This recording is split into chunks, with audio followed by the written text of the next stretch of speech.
이거는 이제 커뮤니티에 올라온 글이에요. 그래서 이 커뮤니티에 올라온 글에 대해서 여러분들은 어떻게 생각하시나라는 생각으로 한번 가져와 봤습니다. 아지 생각도 좀 궁금해요. 네네. 저는 공감은 하지 않는데 네네. 그래도 여러분들의 생각이 궁금해서 갖고 와봤는데 자본의 중요성이라고 코인으로 돈 벌려면 자본이 중요하다라고 얘기를 하고 있습니다. 네네. 근데 아지님도 일단 뭐 무일푼으로 시작을 했지만 사실 제 개인적인 생각으로는 자본이 중요한 것보다는 내가 꾸준하게 돈을 벌 수 있는 사람이냐 아니냐가 저는 개인적으로 중요하다고 생각을 하거든요. 뭐 아지님은 어떻게 생각하시나요? 네, 돈 벌려면 자본이 중요하다. 자본이 중요한 것도 맞는 말이긴 해요. 네네. 네, 틀린 말은 아니지만 그래도 아무리 자본이 많은 사람도 사실상 몇 억 있으신 분들도 코인 시장 오시면 다 털리잖아요. 네네. 그런 거 보면 사실상 자본도 중요하지만 자본보다 더 중요한 거는 호랑이 형이 말한 것처럼 내가 돈을 늘릴 수 있을 정도의 여유가 있는지, 심적인 여유가 있으면서 돈을 천천히 잘 불려나갈 능력이 있는 사람이 진짜이지 않나 싶습니다. 맞아요. 그래서 이제 SNS상의 수저론인데 갖고 와봤는데 금수저의 자산이 대략적으로 20억 정도 되더라고요. 네. 은수저가 10억. 15. 동수저가 오. 이제 5억, 그 다음에 흑수저가 5천만 원, 5천만 원이라는데, 사실, 뭐, 이렇게 나눠줬더라고요. 그래서 이분이 이제 커뮤니티에다 글을 쓴 걸로 한번 읽어보도록 할게요. 금수저? 20억이 금수저인가? 15은 너무 적은데.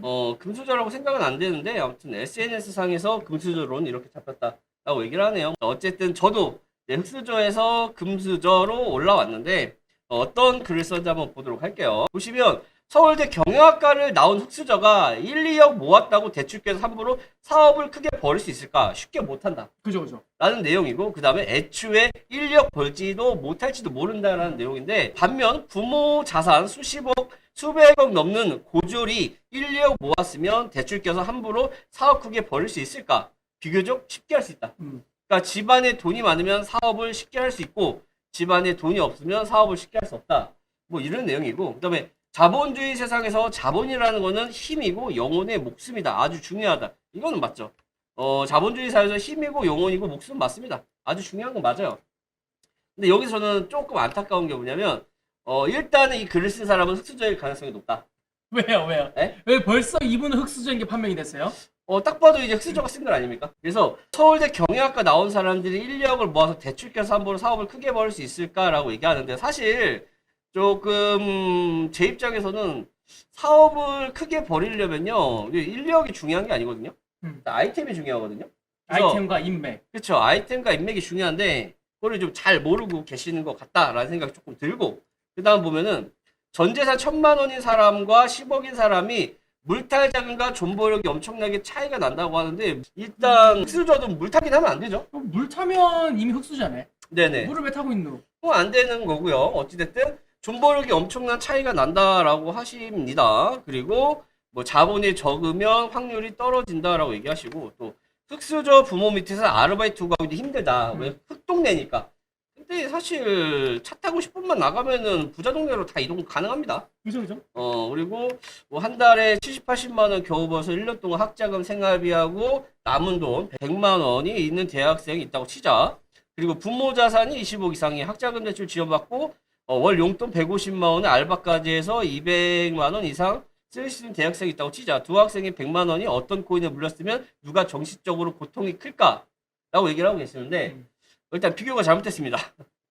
비교가 잘못됐다고 생각이 들고 그 다음에 분할 매수할 때, 존버할 때, 익절 타이밍 할 때, 손절 칠 때 전자는 늘 불리할 수밖에 없다. 흑수저들은 손절 칠 때 늘 불리할 수밖에 없고 왜? 정보력을 찾아낼 수 있는 시간에서도 차이가 나고 그 시간의 질도 다르고 정신적인 여유가 다르기 때문이다. 흑수저는 늘 지쳐있다.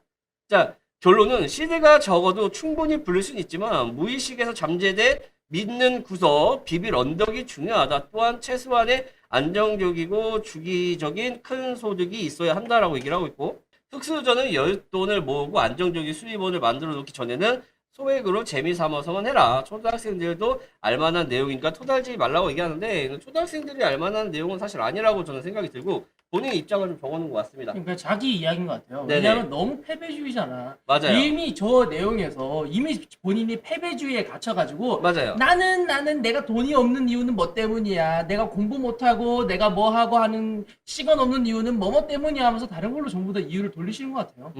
입장은 저는 이해는 해요. 입장은 이해는 하지만 이렇게 생각할 수도 있겠구나. 근데 저는 흑수저지만 이렇게 생각해 본 적이 단 한 번도 없거든요. 저도요. 왜냐면 아니 내가 부모님이 돈이 없다고 해서 인생 포기할 거야? 아니죠. 그리고 남들과 계속 비교할 겁니까? 아니죠. 부자 돈 많은 사람들이랑 비교하면서 나는 스타트가 느리다고 해서 달리지 않을 겁니까? 달려야죠. 달려야죠.